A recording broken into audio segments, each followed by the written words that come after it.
नमस्कार। Professor doctor विवेक Gupta, Delhi Apollo hospital से। बात चल रही थी अभी इंडिया न्यूज़ पे कि किस तरह से डेल्टा और डेल्टा प्लस वेरिएंट है जो कोविड-19 के वायरस के सार्स कोविड के, उससे कैसे जूझा जाए और क्या वैक्सीनेशन काम करेगी कि नहीं करेगी। बड़ा डिफ़िकल्ट क्वेश्चन भी है और पूरा देश क्या पूरे विश्व के साइंटिस्ट इस पे लगे हुए हैं।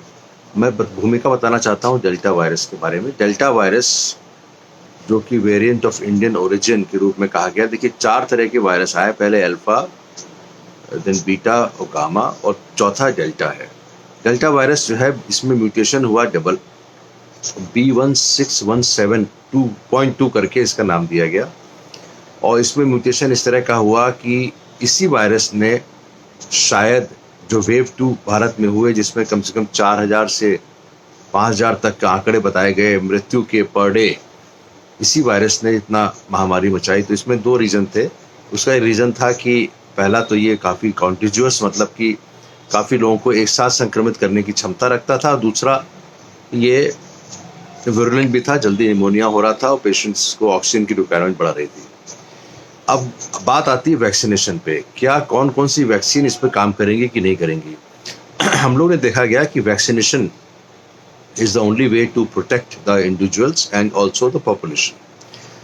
लेकिन अगर ये म्यूटेशन ऐसे होते रहे तो क्या सारी वैक्सीन जो बनाई जा रही हैं, अल्फा के हिसाब से बनाई गई थी वैक्सीन, और जो बीटा था जो कि साउथ अफ्रीका स्ट्रेन था, उसमें खास करके देखा गया कि कोविशील्ड शायद काम नहीं करेगी, इसीलिए साउथ अफ्रीका वालों ने कोविशील्ड वापस कर दी, क्योंकि वहाँ पे स्ट्रेन काफ़ी हो रहा था, बहुत ज़्यादा संक्रमित कर रहा था। डेल्टा जो है, अब डेल्टा वायरस में अभी स्टडी हुई है पब्लिक हेल्थ फाउंडेशन की इंग्लैंड में। उन्होंने देखा गया कि जिनको पहली डोज लगी है वैक्सीन की, मैं फिर से रिपीट करूंगा, 22 मई को स्टडी हुई है डेल्टा वायरस के बारे में, जो कि अभी यूके में बढ़ने की उम्मीद है और बढ़ भी रहा थोड़ा बहुत, और कंट्रीज में यूरोप में जा रहा है। इसमें फर्स्ट डोज जिसको वैक्सीन लगी है कोविशील्ड की, उसमें ओनली 30% एफिकेसी है, यानी प्रोटेक्शन, और जिनको 2 डोज लगी है उनको 60% की एफिकेसी है। फाइजर में जो देखा गया उसमें देखा गया कि 90% एफिकेसी है 2 डोज के बाद, और 85% एफिकेसी है, 88 कह रहे हैं, फर्स्ट डोज से। यानी कि अगर हमारी कोविशील्ड जो कि भारत में काफ़ी प्राथमिक रूप से इस्तेमाल हुई है, एस्ट्राजेनेका की ऑक्सफोर्ड यूनिवर्सिटी से जो बनाई गई है, उसमें प्रोटेक्शन डेल्टा वायरस में फर्स्ट डोज के बाद काफ़ी अच्छा नहीं है। अब कमिंग टू ये, तो डेल्टा वायरस ने तो काफ़ी कुछ बर्बाद कर दिया भारत में, लेकिन अब डेल्टा प्लस के बारे में बात करते हैं।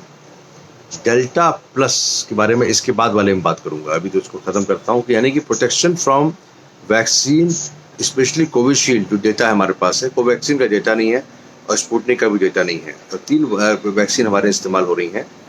तो Covishield at least is not that protective in delta virus, at least first dose. Second dose 60% efficacy है।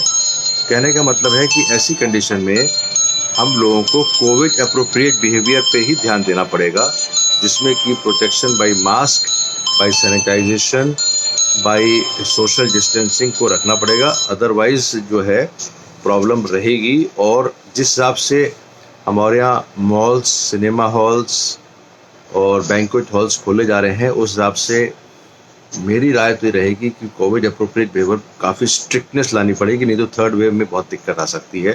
थर्ड वेव नहीं आती तो बहुत ही अच्छी बात है, लेकिन आती है तो बड़ा रिस्क है।